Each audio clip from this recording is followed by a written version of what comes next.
कुषाण काल सिक्कों के विकास की दृष्टि से अत्यंत महत्वपूर्ण स्थान रखता है, जो न केवल इनके ऐतिहासिक स्रोत के रूप में भी उपयोगी है, बल्कि इनकी कलात्मकता और समृद्धता को भी दर्शाता है। यदि हम लोग भारत में कुषाण वंश के आरंभिक शासकों के साथ सिक्कों की बात भी करें, तो भारत में कुषाण वंश का जो प्रथम शासक था वह कुसुलकत्फिसेस था। काबुल घाटी में हिंद यूनानी शासक हर्मियस, जो कत्फिसेस का समकालीन था, उसके कुछ सिक्के हमको मिलते हैं। इन सिक्कों पर दोनों ही राजाओं के नाम अंकित हैं। मुख भाग पर हर्मियस का नाम है और पीछे की तरफ कत्फिसेस का नाम अंकित है। यद्यपि इन मुद्राओं को लेकर के इतिहासकारों में पर्याप्त रूप से मतभेद है। कुछ विद्वान दोनों को मित्र मानते हैं और ये मानते हैं इसीलिए उन्होंने अपने संयुक्त सिक्के चलाए थे। वहीं कुछ विद्वान कहते हैं कि कत्फिसेस को आरंभ में हर्मियस के अधीन शासन करना पड़ा, इसीलिए दोनों के संयुक्त सिक्के हमको काबुल घाटी में दिखाई देते हैं। लेकिन बाद में मिलने वाली इन मुद्राओं पर केवल कुसुलकत्फिसेस का नाम ही अंकित है, जो स्पष्ट करता है कि काबुल घाटी पर बाद में कत्फिसेस का अधिकार स्थापित होने लगा। कुसुल की परवर्ती मुद्राओं पर दो प्रकार से उसकी उपाधियों का उल्लेख मिलता है। इन उपाधियों में महरजस, महतस, कुषण, कुयुल, कफस या महरजस, रजतिरसस, कुयुल, कफस अंकित है। कुसुलकत्फिसेस की कुछ मुद्राओं पर सत्य धर्म स्थित अंकित है। कुछ इतिहासकार सत्य धर्म को बौद्ध धर्म मानते हैं और ऐसा मानने पर कुसुल बौद्ध धर्मावलंबी जान पड़ता है। कुसुल की केवल ताम्र मुद्राएं ही हमको प्राप्त होती हैं और इन मुद्राओं पर सम्राट अगस्टस की नकल हमको पर्याप्त रूप से दिखाई देती है।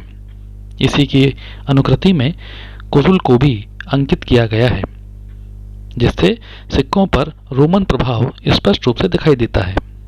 साथ ही इन सिक्कों पर यूनानी और खरोष्टी भाषा में लेख भी अंकित किया गया है। इसके उपरांत भारत में दूसरा कुषाण शासक हुआ विम कत्फिसेस। विम कत्फिसेस के सिक्कों पर त्रिशूल, नंदी और शिव की आकृति का अंकन उसे शैव धर्मावलंबी घोषित करते हैं।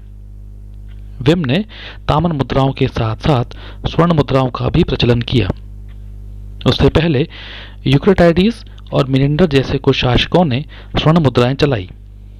संभवतया रेशम मार्ग पर विम का नियंत्रण हो जाने से उसके राज्य की आर्थिक समृद्धि बढ़ी होगी और व्यापारिक गतिविधियों के लिए भी अधिक सिक्कों की आवश्यकता महसूस हुई होगी।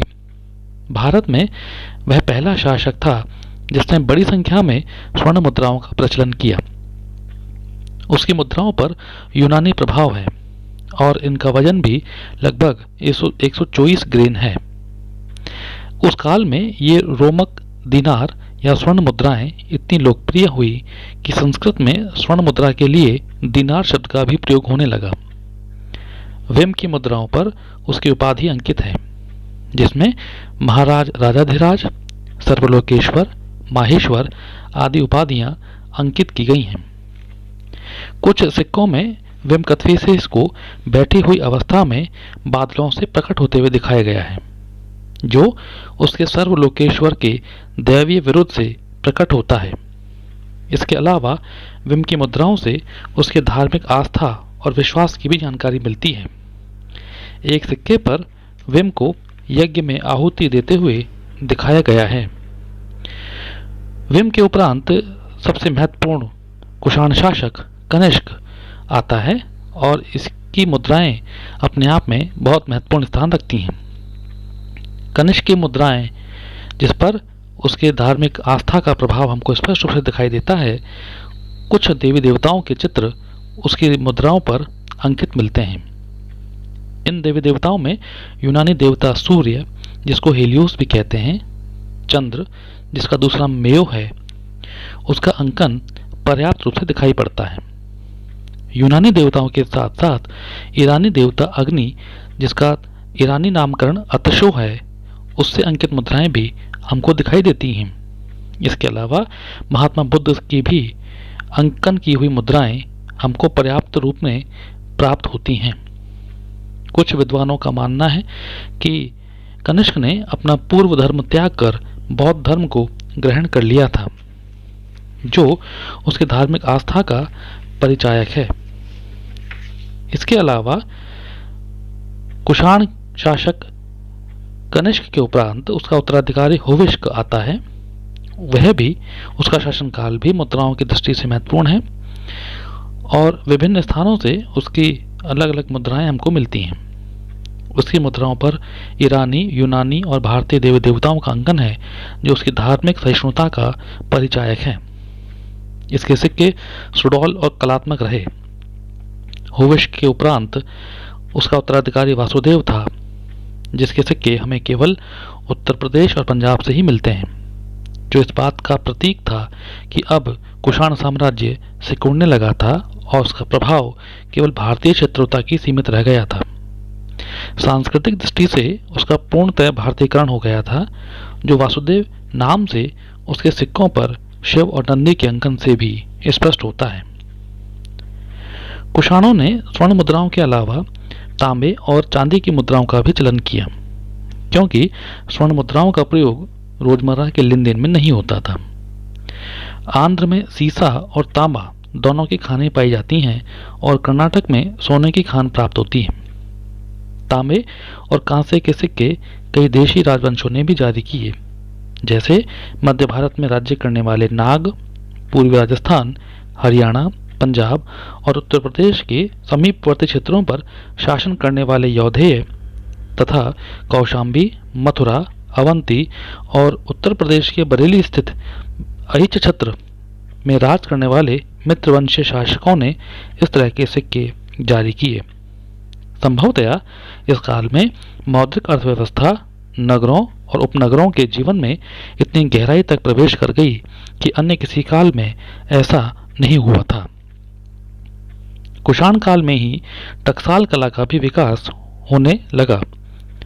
कुषाण सिक्कों की बनावट और योजना पहलव सिक्कों की अपेक्षा काफी सुधरी हुई दिखाई देती है। कुषाण कालीन ठप्पा बनाने की कला में पश्चिमी शैली का स्पष्ट अनुकरण दिखाई देता है। विम विशेष कनिष्क, होविष्क और वासुदेव के सिक्कों के यदि परीक्षा करें तो कनिंघम, जो महान इतिहासकार भी रहे, वे इस निष्कर्ष पर पहुंचे कि कुषाणों के सोने के सिक्कों का औसत तोल लगभग 423 ग्रेन रहा। मौर्य काल के अंत तक सिक्कों पर केवल चिन्ह अंकित होते थे, शासकों का नाम नहीं लिखा जाता था। लेकिन इस युग के प्रारंभिक सिक्कों में पश्चिमी जगत की टकसाल कला का प्रभाव स्पष्ट रूप से दृष्टिगत होता है। सिक्कों पर अंकित आकृतियां यूनानी मूर्तिकला से प्रभावित हैं। धीरे धीरे पौराणिक प्रतीक यूनानी और भारतीय दोनों स्रोतों से लिए जाने लगे और खरोष्ठी तथा यूनानी दोनों ही लिपियों में सिक्कों पर लेख भी लिखे जाने लगे। वास्तव में मुद्राओं की यह कलात्मकता और विनिमय में मुद्राओं का नियमित उपयोग इस युग की महत्वपूर्ण देन रही।